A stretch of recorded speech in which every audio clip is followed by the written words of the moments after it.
Hello, I am Rodney Hughes with Therapeute Institute or Institute Therapeute, also known as Herod Adud, Herod Spirit of Destiny Adud.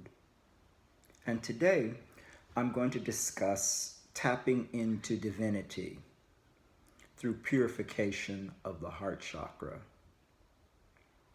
This talk will focus on some specific steps that you can take to build up your connection to your own divinity, but also your connection to greater divinity or to God, or to creator energy or to the universe, whichever way you like to express it culturally and in terms of intellectual understanding.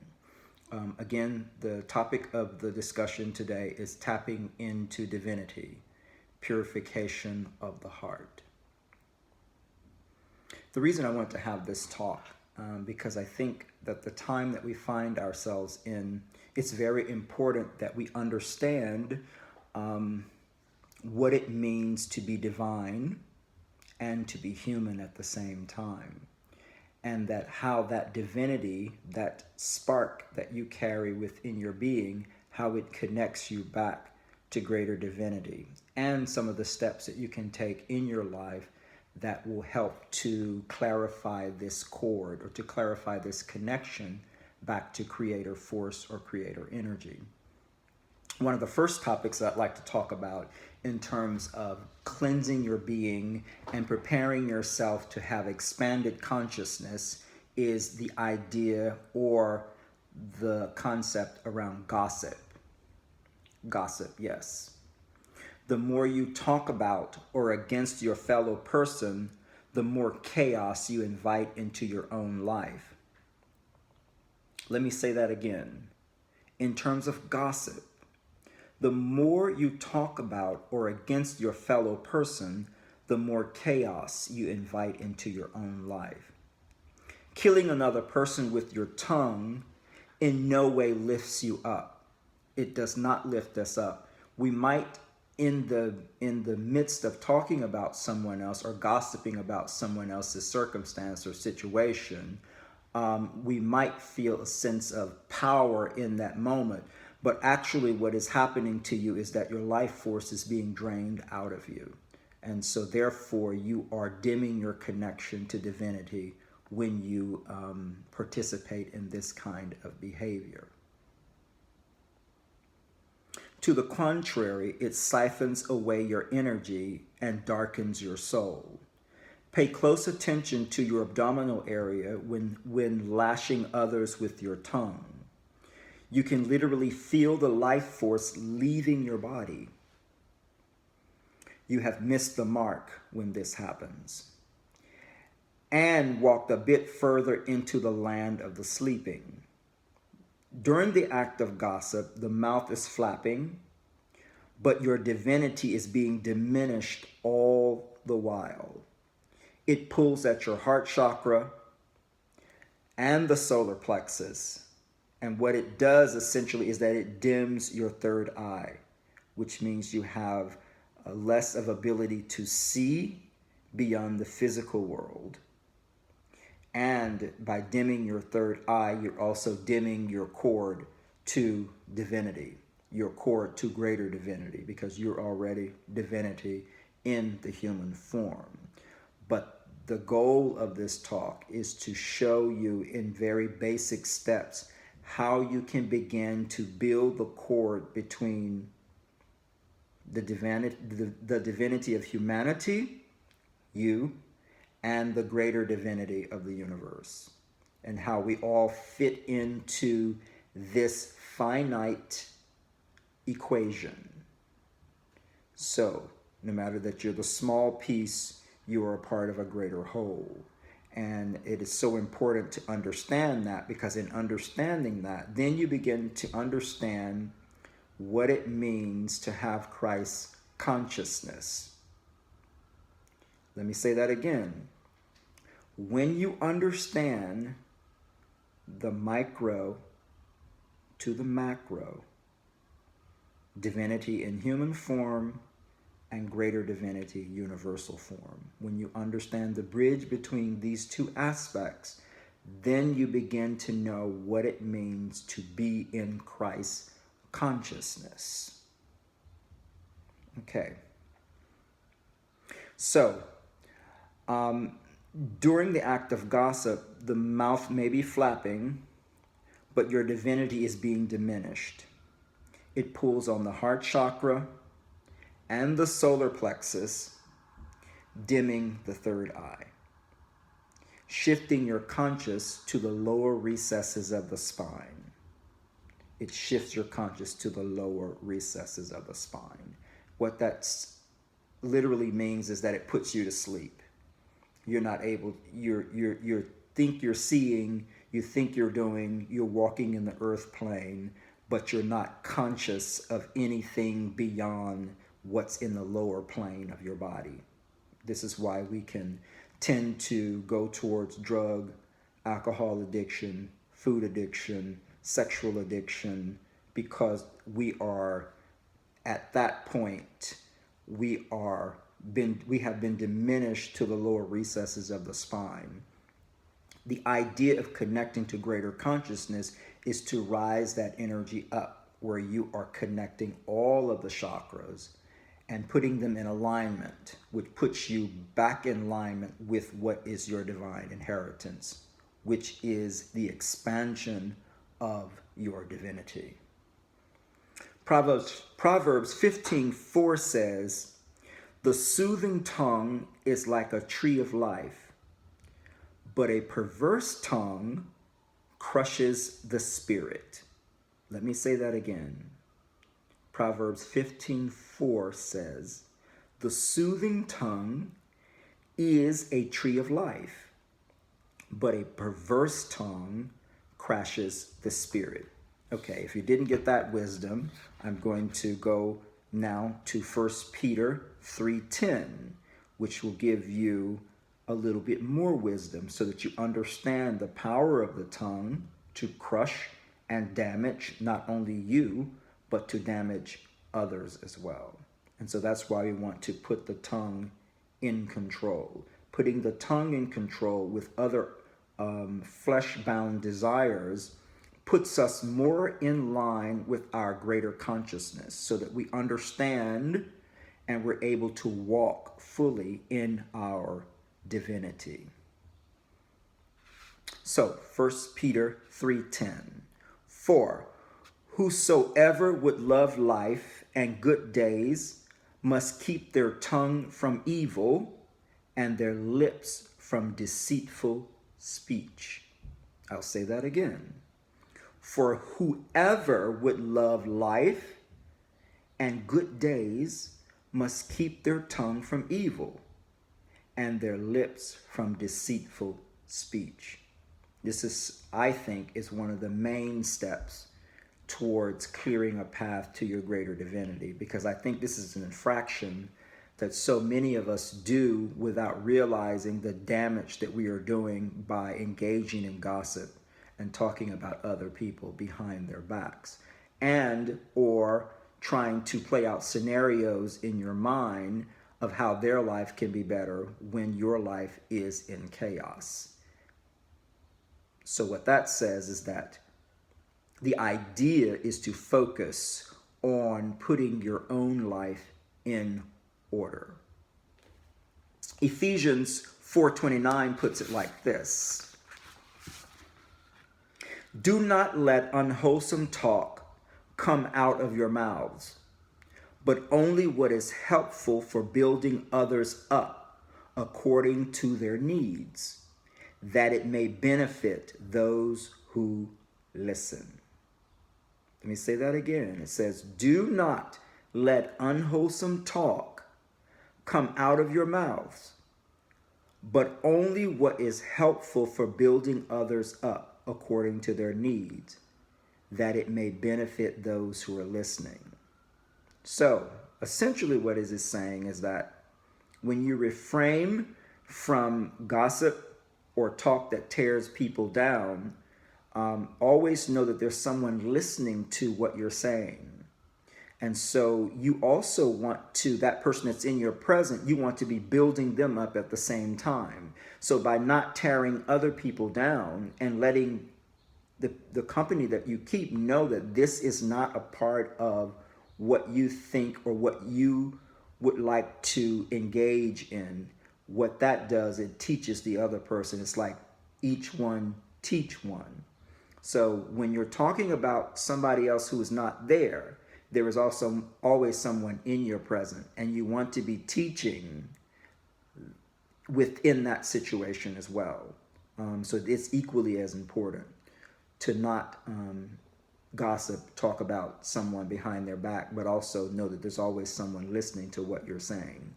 And when you do that, you're tearing 3 people down, you're tearing yourself down first, because you don't have respect for yourself when you're talking really bad about someone else behind their back and making up stories and third-hand information. You're tearing yourself down. Your tongue is also sending out negative energy that is lashing that person down. And also the person who is listening to you is being lashed down. They're not being put in a situation that expands their consciousness. It's tearing 3 parts down at one. So that's why it's so important that you put the tongue in control. That is a part of you gaining your divinity and being an active participant in the divine inheritance. The second point that I'd like to talk about is keeping your word. Letting your yes be yes and your no stand as no. For example, if you make an appointment or promise to do something for another person, follow through until it's done. And in the event that you cannot keep your promise, you should follow up ahead of time with clear communication as to why you cannot complete the promise that you set. And when you will be able to fulfill this word.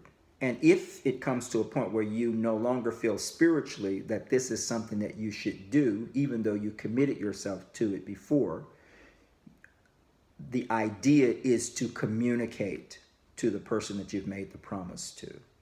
By communicating it, you clear the chaos. A lot of times we don't like to hear the truth. We like to know that if we ask for something, we'd much rather not hear a no. And sometimes we feel more comfortable and more safe with someone stringing us along, keeping us on the fence. But that is not conducive to you connecting to your divinity. And it's not conducive to teaching others to do the same. So if you make a promise, you're to follow up on it. And if you can't, if something is impeding that follow-up or impeding you being able to complete that task, you must always communicate clearly to the person that you made the promise to why you can't do it at that particular time, when you can do it, or if it's come to your attention that on a spiritual level you will not be able to do it at all. You need to go back and communicate that fully to the person. Okay, so unfulfilled word causes karmic backlash. That's why we want to clear up the keeping of the word, and also for me to express how important it is to keep your word, because we do not want to cause karmic backlash in our lives. If you have outstanding debts, pay them. It will clear your path up even more.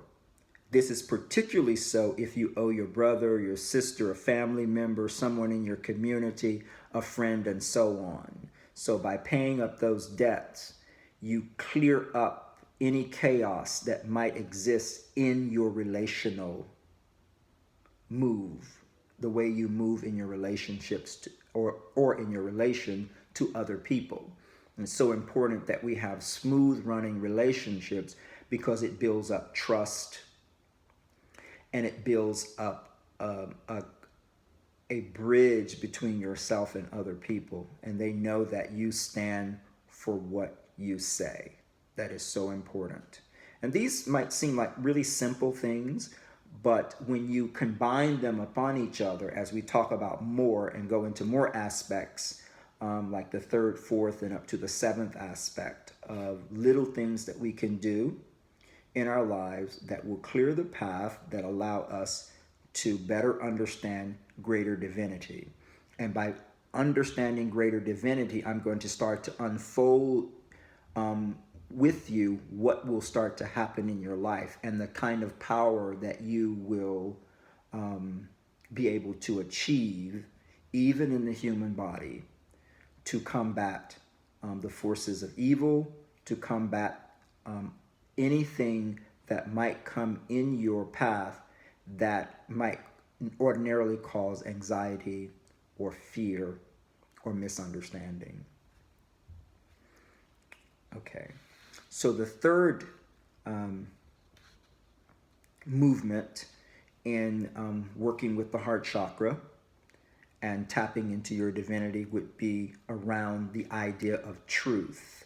Number 3 is around the idea of truth. So I'm going to go back through. Okay, so the first thing to clear up is gossip. Stop it immediately. Work on this. That's the number one issue within our communities, within our relational movement. The second is keeping your word. Very important that you keep your word. And the third is truth. Refrain from telling lies. That means on any level, whether it's a little lie or a big lie, lies are lies. And they create chaos in your life and in the life of others. So if you can begin to gain control over these vices that keep us from connecting to greater divinity, this would be the third thing, in my opinion, that is very important to work on, which is truth. Refrain from telling lies. They cultivate confusion and chaos in the teller's life, as well as it damages another's trust in you. You are nothing if you cannot be trusted. Let me say that again. You are nothing if you cannot be trusted. You are walking dead. You are sleepwalking. If you cannot be trusted, you are walking dead. The fourth thing that we should work on is envy and covetousness. Envy and covetous thoughts against your friends, family members, and others. This is very important now because this has a direct correlation to the heart chakra. The energy that builds up around envy and covetousness directly affects the heart chakra. What I mean by this point is that you must continue to project happiness and positive energy to others when blessings are flowing into their lives, even if in that moment you're not receiving the same blessings. You understand what I'm saying? Is that you must continue to project happiness, authentic happiness, and positive energy to others when blessings are flowing into their lives. Your time will come. That's very important. The universe rewards all of us in due time. So there's no need for you to look at someone else's blessings and say, well, why am I not receiving the same type of blessings at the same time? That's death thought. That is death thought to the spirit. That is death thought to the heart. That is death thought to the mind.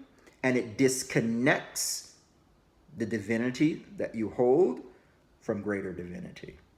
And the issue that we're trying to solve is always having a direct flow from the minute expression of divinity, which is each of us, to the greater expression of divinity, which is the cosmic universe, God, creator force.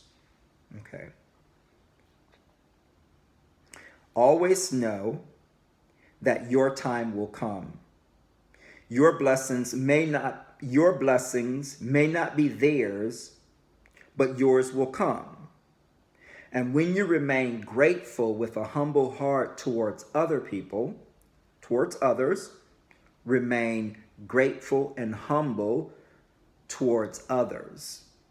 It keeps the life flow open towards you and your own blessings in their due time. Do you get the wisdom? As my friend Mikael would say, do you get the wisdom? So, I'm going to repeat that. Envy and covetous thoughts against your friends, family members, and others. What I mean by this point is that you must continue to always project authentic happiness and positive energy towards others when blessings are flowing in their lives. Yours will come. Your time will come. Their blessings may not be yours, but when you remain grateful with a humble heart towards others, it keeps the flow of life open towards your own blessings, and they come in their due time. One of the biggest secrets about divinity is this concept of due time. Not your time, due time.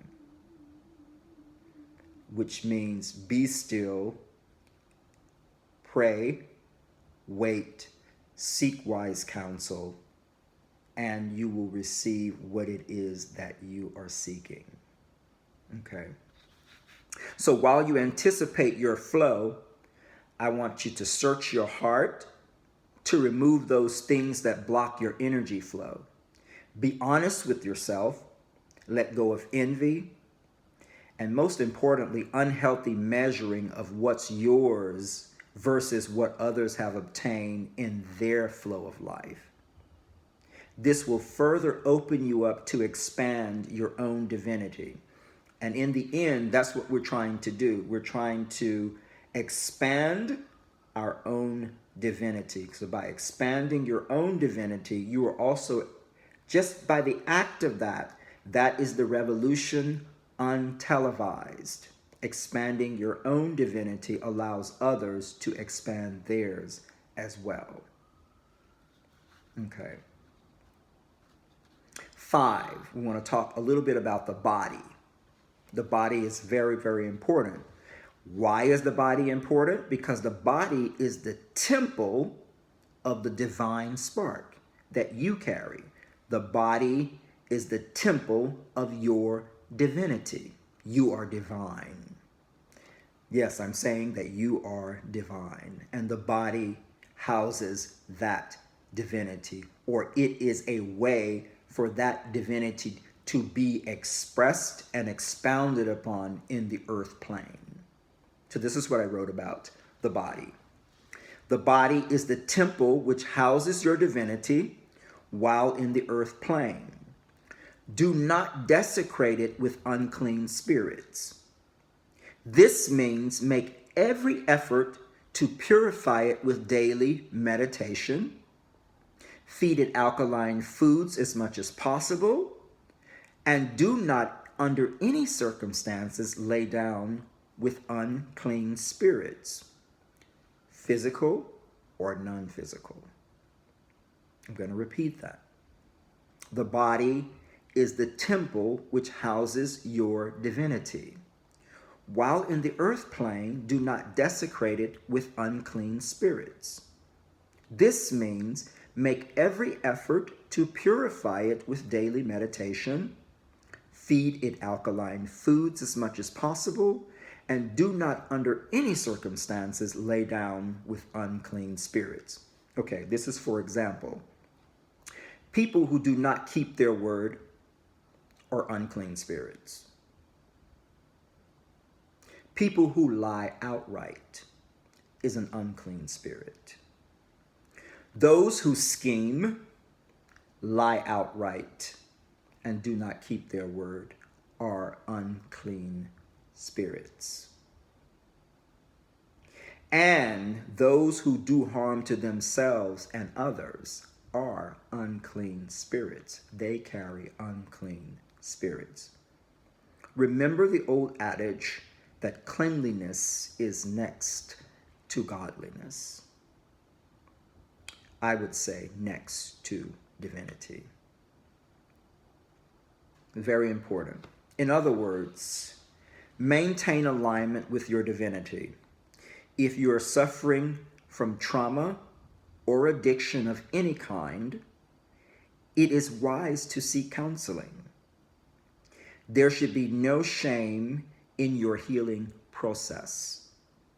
It takes work. Yes, it takes work and active participation of the self in order to be successful in this process. You cannot claim the expansion of your divinity without work.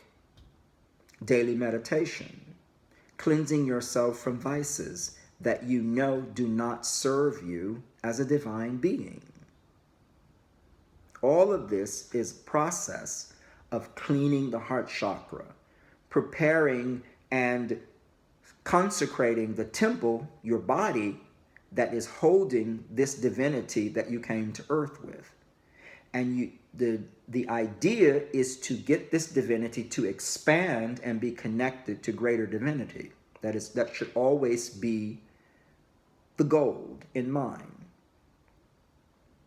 Yes, it takes work and active participation of the self in order to be successful in this process.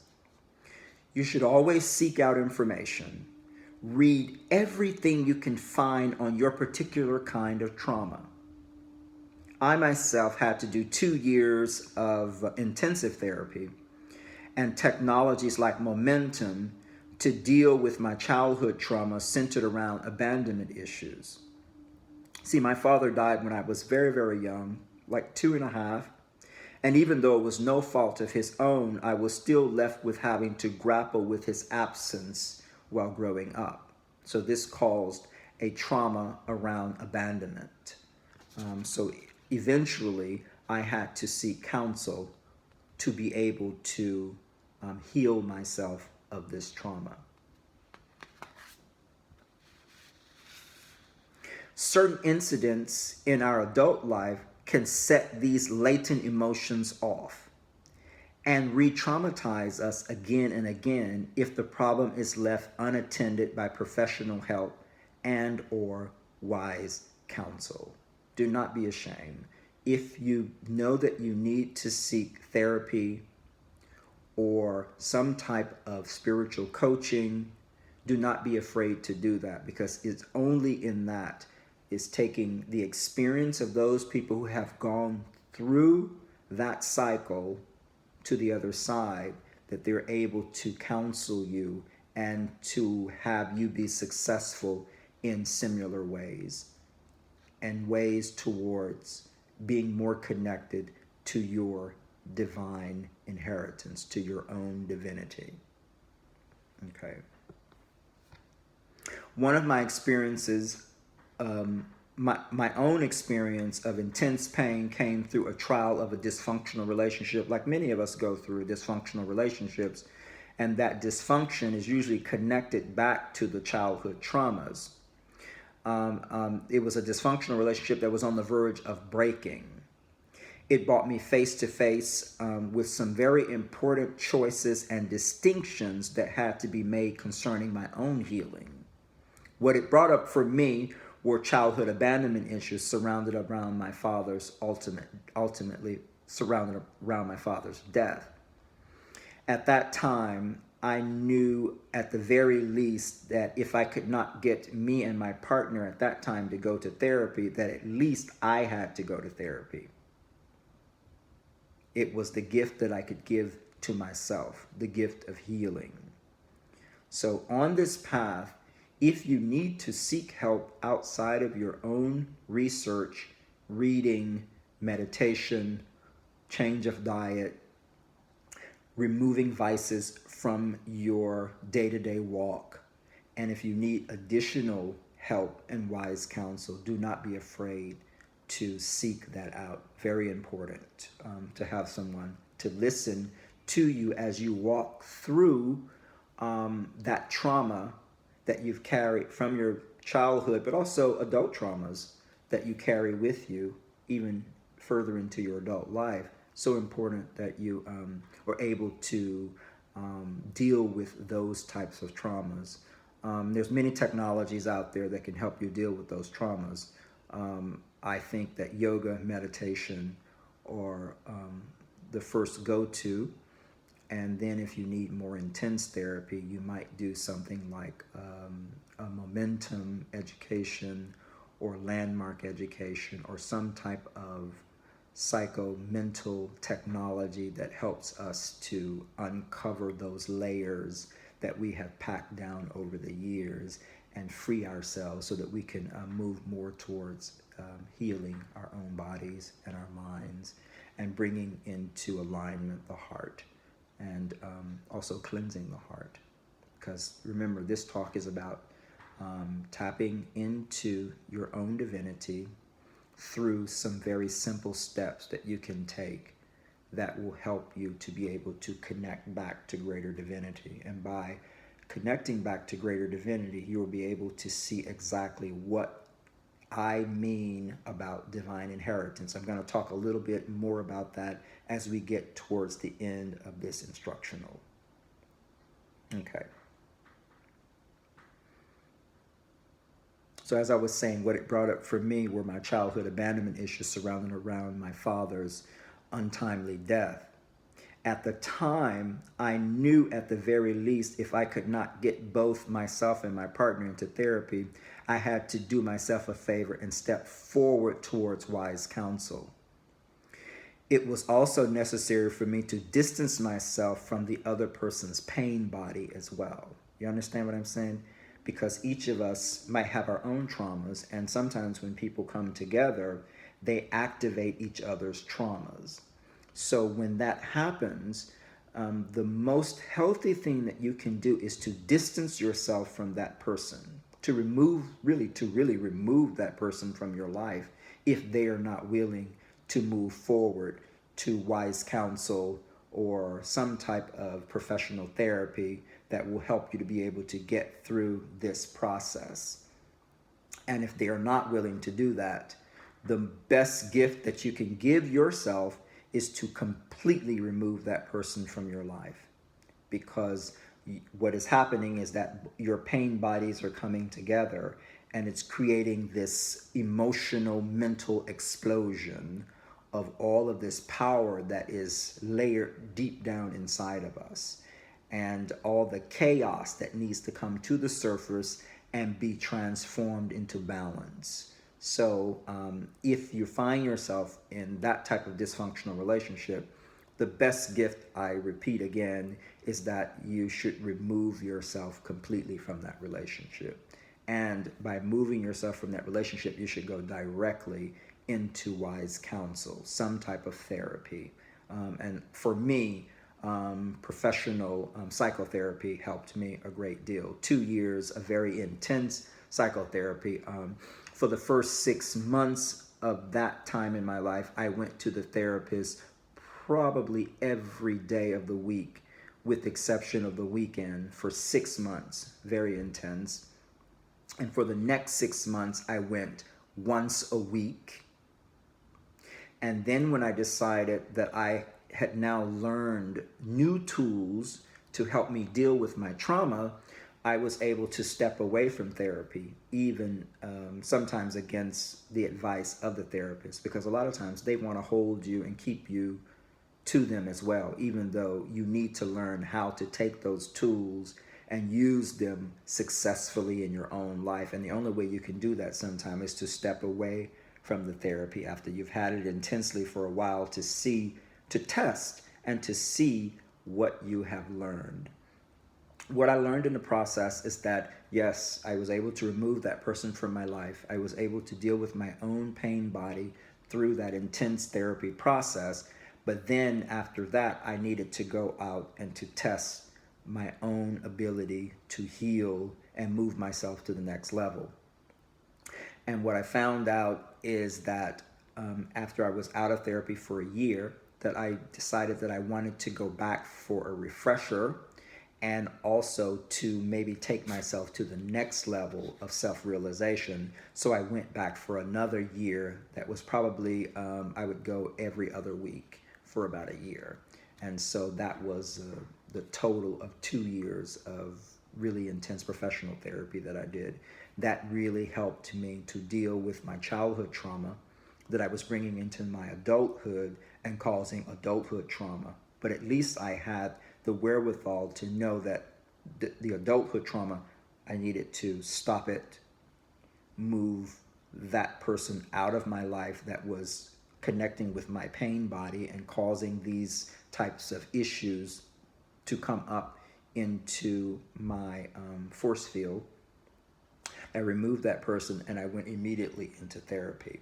So don't have any shame in your game. If you need wise counsel, always seek wise counsel. Very important. And to also, like I said before, is to find every book that you can on your particular type of trauma that you're dealing with, whether it's childhood trauma of abandonment, it's sex addiction traumas that come out of sexual abuse, food trauma that comes out of using food as a way to not deal with the issues that come up in life. Also drugs and alcohol being used the same way. So anytime that you have traumas and then you're using drugs or food as a drug to pack those traumas down and not deal with them, that is a sign that you really should seek out wise counsel.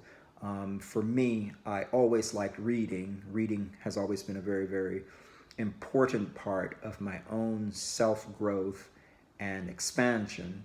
And so I spent a lot of time in Barnes & Noble looking for books that would be able to help me understand better what I was going through. And it helped me to understand pathways towards getting through it and healing myself. So ground zero, read, read, read. Okay. So it was necessary for me to distance myself from that person and that person's pain body as well. It helped me, by doing that, it helped me to focus and not to expose my being to further damages by the lies and dishonesty that person was bringing into our relationship. So to distance ourselves from that. Any time, actually most books that I have read concerning connecting with your divinity, one of the most important things that you can do is to remove negative energy and negative people, negative jobs, negative situations, is to move them completely out of your life. And I know that can be very jarring, and so maybe you do it a bit by bit. But in my life, through working with my spirit guides and being led by the voice and the direction of God, I have in many occasions done just one fair swoop and removed great numbers of negativity out my life. I don't know if I completely recommend that all at once, because it does bring you to a place of loneliness, and it also forces you to deal right head on with the issues that are impeding you connecting more powerfully with your divinity. But for me, that was the way to go, was to just pray and ask the universe to completely remove these people from my life, and also for me to take action and remove them as well. So that helped me grow to the next level. This was a major turning point in my healing process. Professional therapy is an essential element with dealing with all types of trauma, whether it's childhood or adult. This is also true for addictions like food, sex, drugs, and alcohol. Why? because trauma and addiction offers us up to become conduits to spiritual attack and susceptible to psychic harassment. I want to make sure that you get that. Okay. The reason why it's so important and why this is so true, what I have just shared with you, is that addictions like food addiction, sex, drugs, and alcohol, any type of addiction, anything that we do in excess, what those things ultimately do is that they open us up to be conduits of spiritual attack and make us susceptible to psychic harassment. Okay. Ephesians 6:12 says, "For we do not wrestle against flesh and blood, but against principalities, against powers, against rulers of the darkness of this age, and against spiritual hosts of wickedness in the heavenly places." Okay, I'm going to read that again. Ephesians 6:12 drives home the point that I was making previously about addictions offering us up as conduits to spiritual attack and make us susceptible to psychic harassment. Ephesians 6:12 says, "For we do not wrestle against flesh and blood, but against principalities, against powers, against the rulers of the darkness of this age, against spiritual host of wickedness in the heavenly places." So in other words, we wrestle against darkness not only in the earth plane, but also in spiritual planes that are connected to the earth plane, back up into the heavens. Okay, so that gives you the idea, or it drives home, as above, so below. As above, so below. I think that Ephesians 6:12 is so important. I'm going to repeat it one more time. "For we do not wrestle against flesh and blood, but against principalities, against powers, against rulers of the darkness of this age," now, in this time of the pandemic that is going on in the earth plane. We also wrestle against spiritual hosts of wickedness in the heavenly places. So God is dealing with evil both above and below. Okay. There's only going to be two more things that I would like for us to work on in terms of tapping into our divinity and also clearing and ordering the heart chakra. The sixth solution is space. We want to talk around this concept of space. Clean up and organize your living environment and its surroundings. So important that you dust out the corners, clean out the cobwebs, make sure that you have candles to burn, sweet smell, sage, geranium, rose, and the more natural they are, the better it is for you. Because what happens when you use natural essential oils or natural candles, they also empower your life force because they are made from plants, roots, barks, things that grow in nature. Humans and nature are locked into a karmic dance. We cannot live without each other. So anything that is all natural that you bring into your life, it helps to strengthen your life force. That's why we talked about earlier about eating alkaline foods and how important it is to have alkaline foods and alkaline water in your diet, because it has an abundance of minerals and life force sources that help our life force to thrive. So that's why those things are important. So clean up and organize your living environment and its surrounding. This speaks volumes on your behalf concerning your inner alignment to divinity. I have heard Oprah say many times, on many occasions, that your house should always rise up to meet you. Okay, so let's think about it as being another outer part of our temple. Okay, so the body is one temple that holds and that hosts the divine spark, our divinity that comes from the heavenly realms, that comes from the cosmic realms. Our house houses that body that has that divinity inside of it. So it is another temple.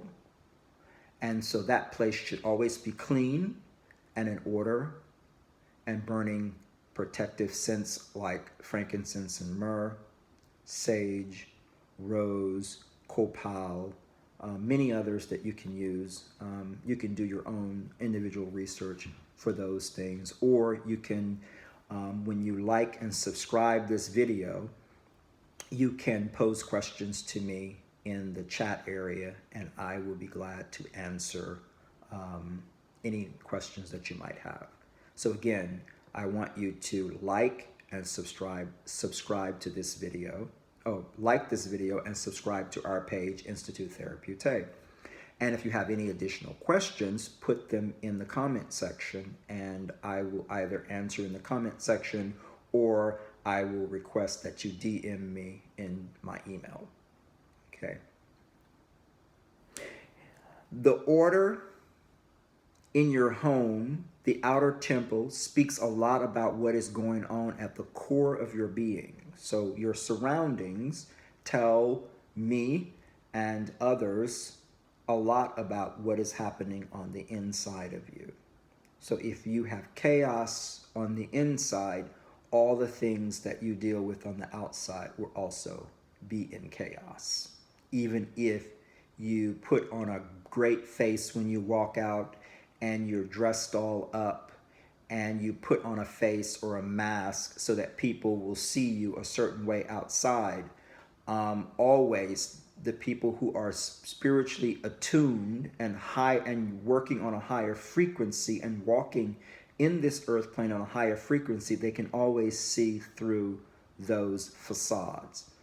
Because even though you have on a mask, the way your body moves, the way that you speak, the way that you do will always show through the outer mask. So when you're home, make sure that that temple is set in order. It is clean.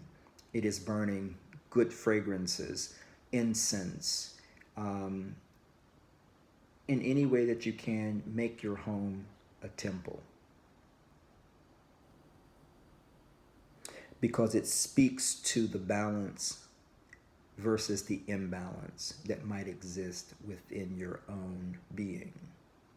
And ultimately, like I was saying before, what we are doing by walking through these 7 steps is to clear our way, to tap into our own divinity, to create a space for that divinity to expand. We come to earth with divinity, a spark, but we also have to work within the earth plane to expand this divinity.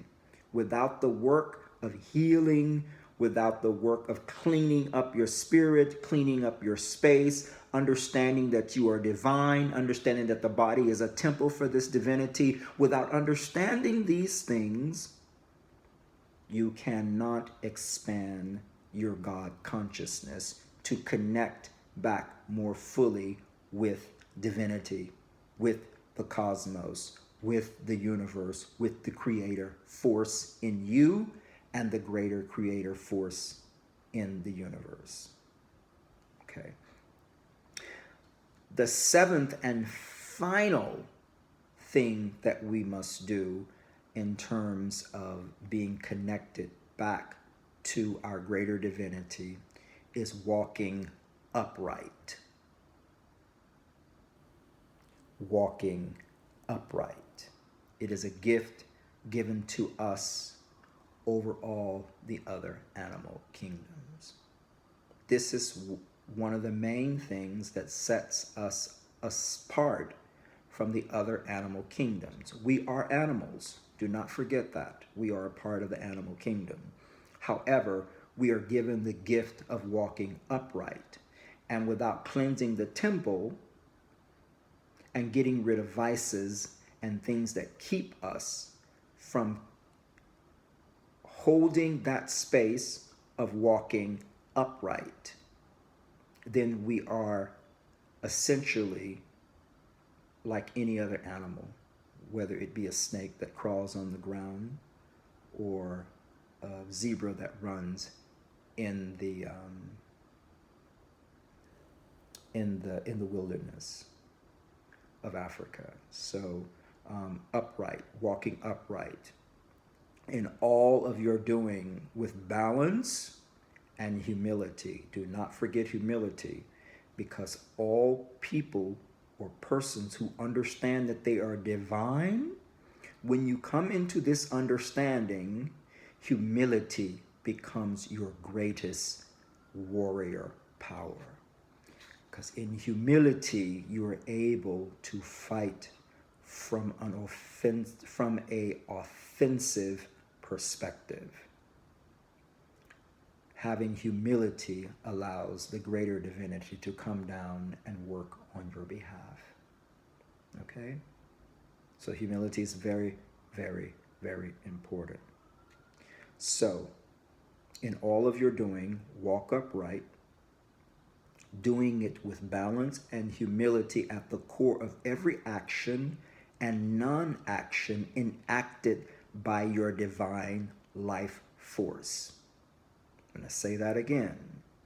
Walk in balance and humility at the core of every action and non-action that is enacted by your divine spark or your life force. In this way, you have essentially become a beacon of light. When you're able to align 1 to 7, this allows your light to expand, your aura. You are cleansed. You are worthy of the divinity that has been inherited to you or given to you. You become a beacon of light, and wherever you go, you transform people and places that come in contact with you. This expanded state of consciousness is self-realized divinity. You get the wisdom. This expanded state of consciousness is self-realized divinity. From step 1 to step 7 allows you to walk into an expanded state of self-realized divinity. And if you need more clarification on this, do not hesitate to ask questions in the comment section or DM me in my email. If you ask the question in the comment section, like this video, subscribe to Institute Therapeute, make your comments below, and I will respond to your comments, if need be, because not every comment needs responding to. But those who I know authentically and generally are seeking the teacher, because when the student appears, the teacher appears as well. And if I know that you are authentically seeking to understand what I am trying to explain and unfold to you, then I will definitely reach back out to you to answer your questions and comments. By setting all of these points in alignment with each other, points 1 through 7, you will have enacted the warriors that reside within your force field. And when you enact those warriors, what happens is that once they are activated, they will sense and respond for you when they are required. Okay, so once you've walked through steps 1 through 7, you would have essentially activated your warriors. There are additional life forces that are around you, and they work on our behalf. But in order to become connected to them, there are some things that we have to put in place. We have to cleanse, we have to purify the heart. And they listen more actively, like antennas. They see for us what we don't normally see with our normal eyes. What is being opened is our third eye vision. And those warriors work through third eye vision. And once you have activated those warriors that reside within this force field, once they have been activated, they will sense and respond for you when required. They are quickened and work in unison with the crystalline, multidimensional warrior you are becoming. That is the path ultimately that I am talking about, is becoming a crystalline, you are crystalline being, but you're going to become more multidimensional, and you're going to become a multidimensional warrior as you walk through these steps of alignment and balance. This state of being puts Isfet, which is considered chaos in the ancient Kemetian science. It puts Isfet in order with Ma'at. Ma'at is the bringer of truth, balance, order, harmony, law, and ultimately justice. Crack, clow, shar. Crack, clow, shar. Crack, clow, shar. Walk in your purified heart and allow your divinity to expand, all while connecting to your warriors. Thank you for listening, and I hope that I was able to help those who are seeking higher understanding, expanded consciousness, and expanded love and connection through the heart chakra. Thank you. I am Rodney Hughes with Institute Therapeutae.